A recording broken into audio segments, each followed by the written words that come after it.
మావిగాన్ ప్రతిపాదనతో కూటమిలో ప్రకంపనలు మొదలయ్యాయన్నారు మాజీ ఎమ్మెల్యే రాచమల్లు శివప్రసాద్ రెడ్డి. మావిగాన్ సరిగాదంటున్న షర్మిల తన వైఖరేంటో చెప్పాలని డిమాండ్ చేశారు.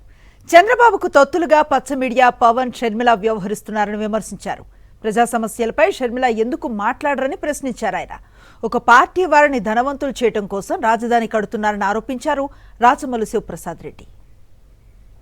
జగన్మోహన్ రెడ్డి గారు మావిగన్ రాజధాని ప్రతిపాదన చేసినప్పటి నుంచి ఈ రాష్ట్రంలో ప్రకంపనాలే.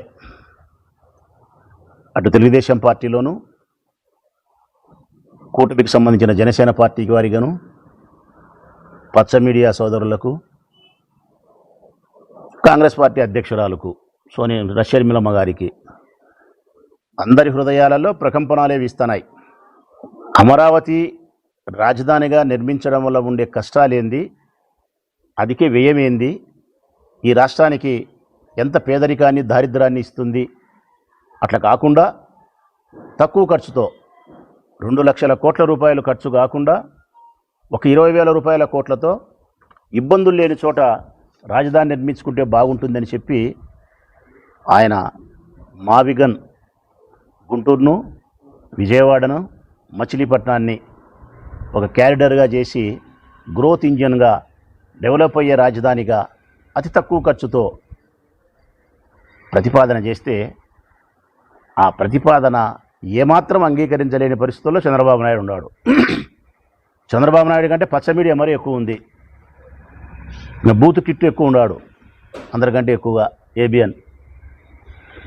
ఇప్పుడు లేటెస్ట్గా నిన్న షర్మిలమ్మ వచ్చింది. మళ్ళా ఏ కారణాలతో చూసినా కూడా అమరావతిని రాజధానిగా నిర్ణయించడానికి అవకాశం లేదని చెప్పి శివరామకృష్ణన్ కమిటీ తీర్మానం చేసినాక 3 పంటలు పండే బంగారాన్ని పండించే వ్యవసాయ భూములను మీరు అనవసరంగా రాజధాని పేరుతో నాశనం చేస్తున్నారని చెప్పి మేధావులంతా చెప్పిన తర్వాత, అన్నిటికీ మించి ప్రపంచ బ్యాంకే చెప్పింది ఇక్కడ రాజధాని నిర్మాణానికి అమరావతి యోగ్యత లేదు కాబట్టి మేము రుణాలు ఇవ్వము అని చెప్పింది.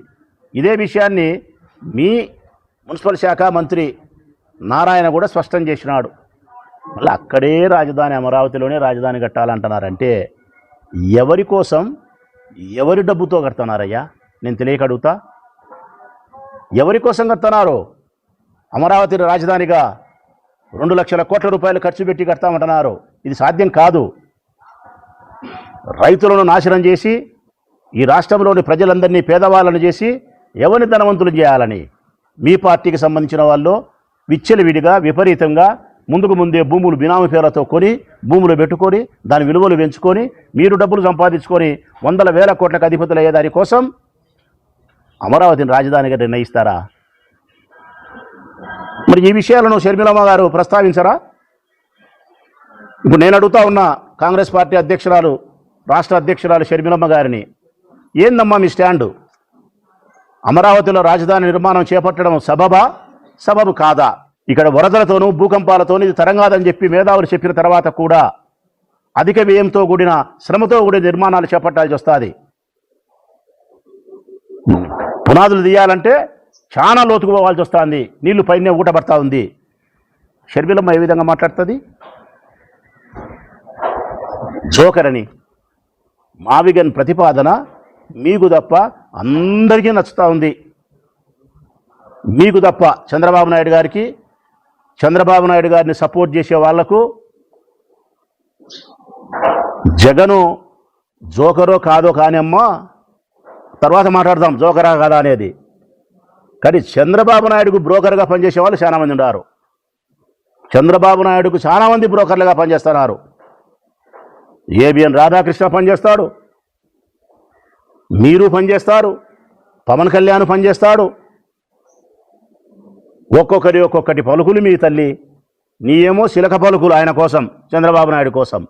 ఈయన ఏమో ఏబిఎన్ రాధాకృష్ణ ఏమో రోత పలుకులు, ఆయన పవన్ కళ్యాణ్ ఏమో ప్యాకేజీ పలుకులు.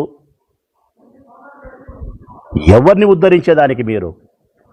నిజంగా షర్మిలమ్మ కాంగ్రెస్ పార్టీ అధ్యక్షురాలుగా నిజంగా ఆ బాధ్యతను స్వీకరించిన మనిషి అయితే ప్రజా సమస్యల గురించి ప్రస్తావించదా?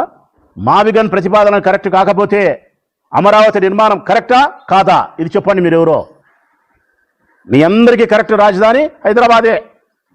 మీరంతా అన్ని సంసారం ఉండారు. మా జగను మేము మాత్రమే ఆంధ్రప్రదేశ్ రాష్ట్రంలో ఉండాం.